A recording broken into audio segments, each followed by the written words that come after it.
Yeah, we actually had a police officer in Shelburne near us.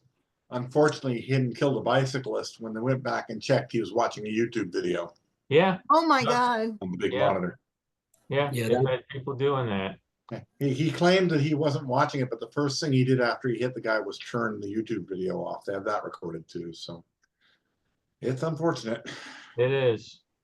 Well, today we're going to go upstate New York, and we're going to go visit the Catskills and the Adirondacks. And just by background information, how many people spent their vacations up in those particular areas? I've done a few. Besides my me? wife did. My wife did. Great. Yeah, it was a really great spot. It really boomed with the baby boom explosion. All of a sudden, everybody wanted to take their family someplace, and a lot of New York wasn't air conditioned and stuff yet. So that's what made the Catskills so popular, going up to all those resorts and that. But then they started saying, besides all the Catskill hotels with the the Borscht Belt nightclubs, now that the baby boomers have come by, what are we going to do with all these kids? So they opened up all sorts of kiddie amusement parks all over the place. And in the Catskills, you had Catskill Game Farm. Well, the Catskills, a lot of people don't realize, are really like two different sets of mountains. You had the southern tier, and then up near Albany, where Catskill Game Farm is more up there. In the center Catskills, it was just too hard to get to. People just generally didn't go there. There's not a lot of highways and stuff, which is why I go there every year weekend now, because it's really a beautiful area. But you have places like Catskill Game Farm, Rip's Retreat, which was a theme park based on the Rip Van Winkle thing, all sorts of things there. And then more of them came up in the Adirondacks. The company that I do my World's Fair books with, Arcadia Publishing, somebody put out a really great book about the kiddie parks of the Adirondacks. And there were so many of them. That was really astonishing. And sadly, most of them are gone. Some of them we'll talk about today are still there. But you had Frontier Town, and we'll see some of that today. That was just a thrill as a kid when the cavalry came running into town and they said, "We need you to help man the fort, and let's go out." And you'd run alongside them and everything. And then there was Storytown in Lake George with all sorts of fairy tale characters, and it's still there today as a Great Adventure, I think it's called. And now it's become, like most of these things, more of a roller coaster park. But some of the ones are here and some of the ones are gone. I'm going to start with, I may have shown some of this footage on past talks in a hodgepodge sort of thing. So let me get the first video here. 1 second. I will also say, let's see, we're not going to do sound, so we don't need to worry that. I will keep my fingers crossed. We've been going through our ongoing hell with Spectrum. Where now I'm at the point where I had the regional vice president's cell phone number to call him when things go wrong.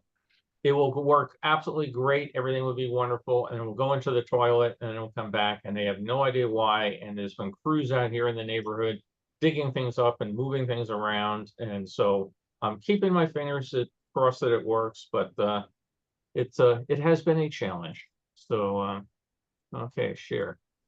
So I'll make this bigger in just a second. We're going to be looking up at Lake George. This fellow did his own titles. He went to a lot of effort there to do it. You can see all those things pop up real quick on what there was to do in Lake George. And it was very nice. He even dated it for us. So Lake George is about an hour and a half, 2 hours north of Albany. We're actually at the very far end of Lake George at Fort Ticonderoga.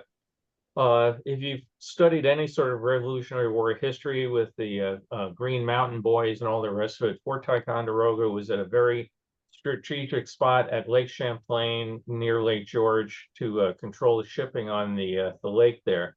It was again the Green Mountain Boys did a famous thing where they took the cannons that they had captured from the British. The British weren't too worried about it because the mountains were so high, the snow was so deep.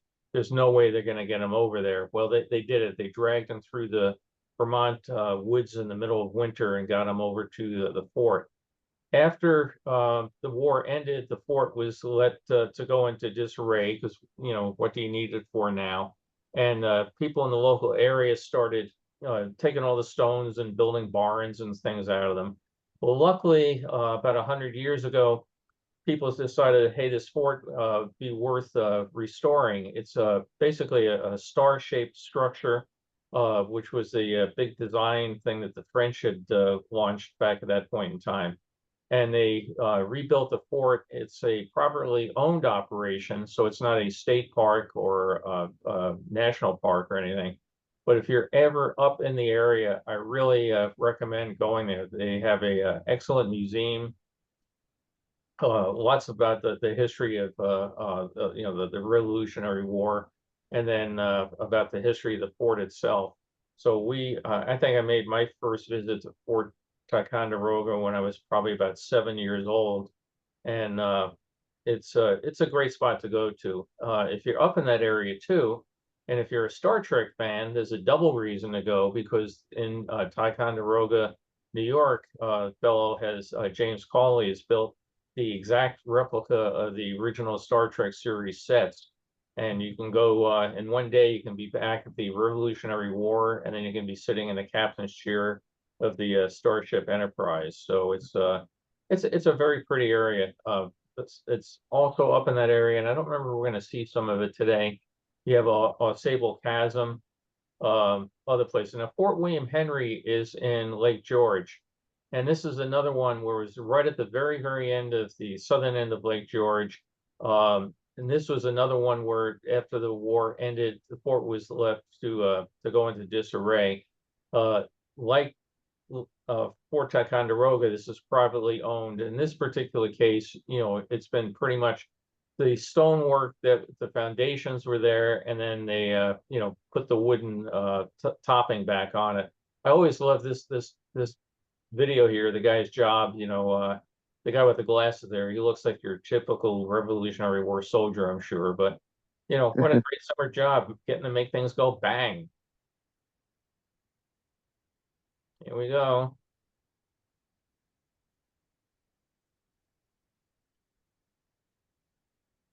So if you go out there today, you can take tours. Again, we're in the interior of it now. Very convenient to get to. It's right at the southern end, just across the street from where the steamboats sail out on Lake George. And here they're going to be giving a demonstration, so everybody's gathering around. They were making ammo.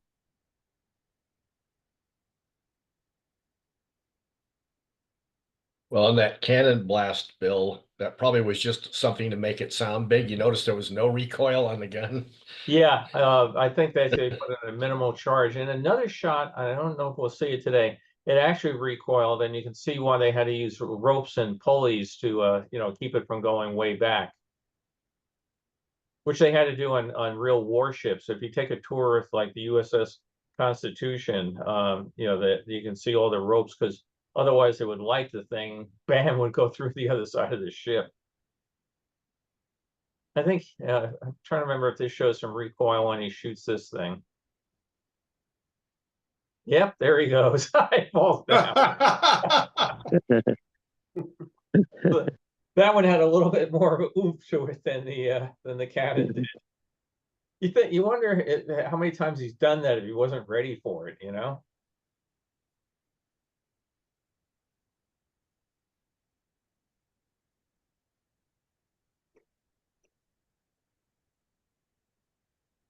Throwing grenades.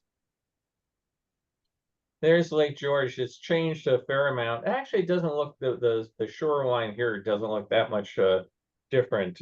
It's a really great spot to go to. It's rated one of the cleanest lakes in America, and when you're standing there at the pier and everything, you look straight down, the water's crystal clear.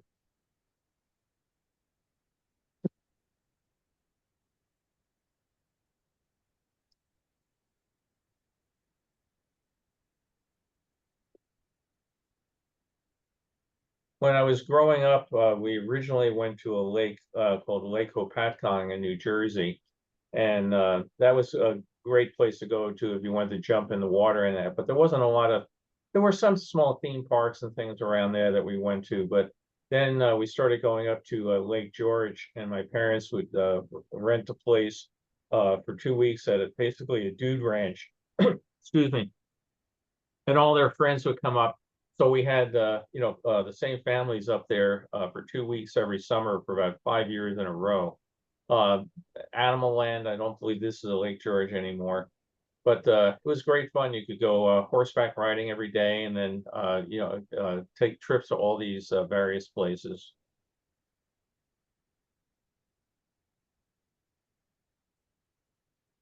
Then when I lived in the Albany area, one of our guys had his family had a house in Lake George, which you have to be very, very wealthy to have a house right on the lake. It's not cheap at all.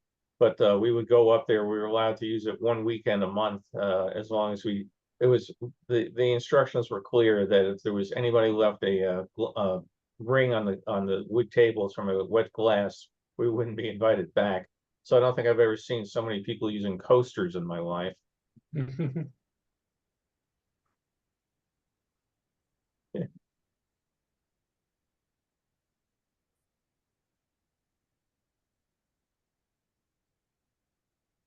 They obviously have quite a menagerie up there. And of course, what else you do with your chimp? You give him a cigarette. He seems to enjoy it, doesn't he? Remind me, there's an episode of The Big Bang Theory where she gets a monkey addicted to cigarettes and it's driving her crazy. This guy's he's a party animal. I mean, he's smoking, drinking, he's having a great time of it. He's dancing fool.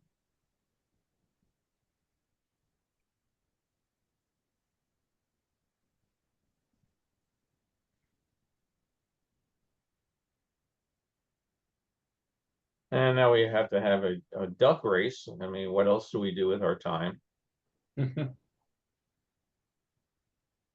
I could never figure out where these alligators spent the winters, because Lake George, it will freeze quite solidly. With global warming, it's not as solid as it used to be, but it was dry, freeze solid enough that they'll have car races out on the frozen lake. So you've got to have some place you put these boys for the winter.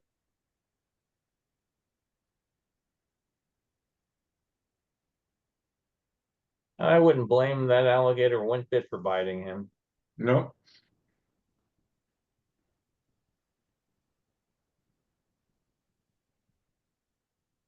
Anybody want to complain about their summer job?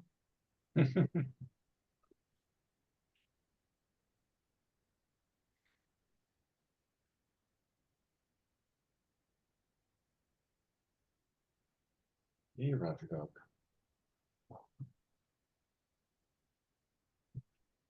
Even if the biting part is secured, well, I look at the claws in those things.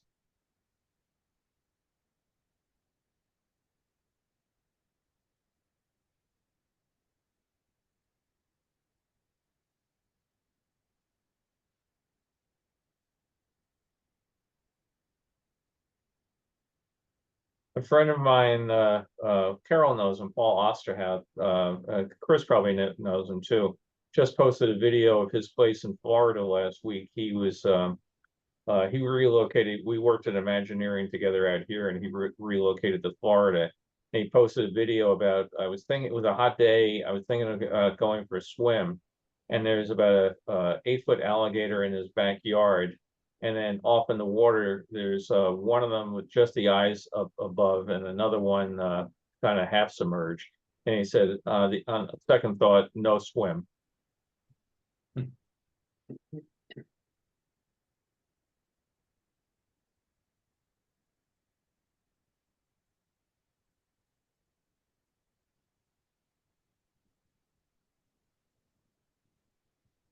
I remember, you start remembering your very early memories, different ages. And when I was around 7 or so, my parents, well, actually, it was my grandparents took us to a petting farm out on Long Island.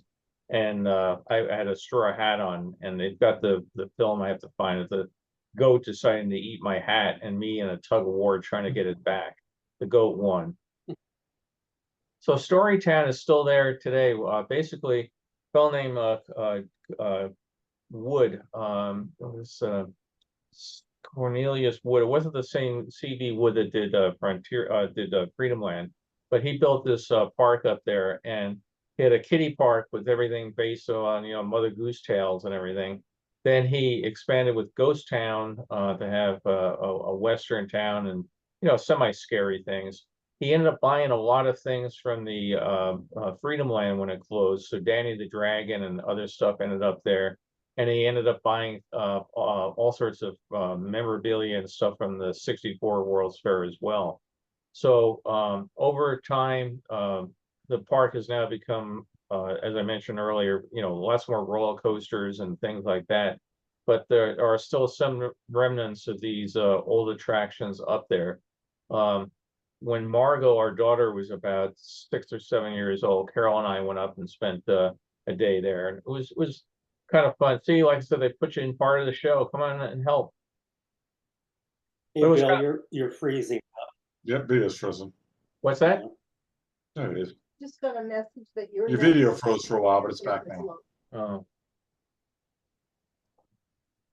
Yeah, but the quality has gone way down on the video right now too. yeah. Carol just came and told me that.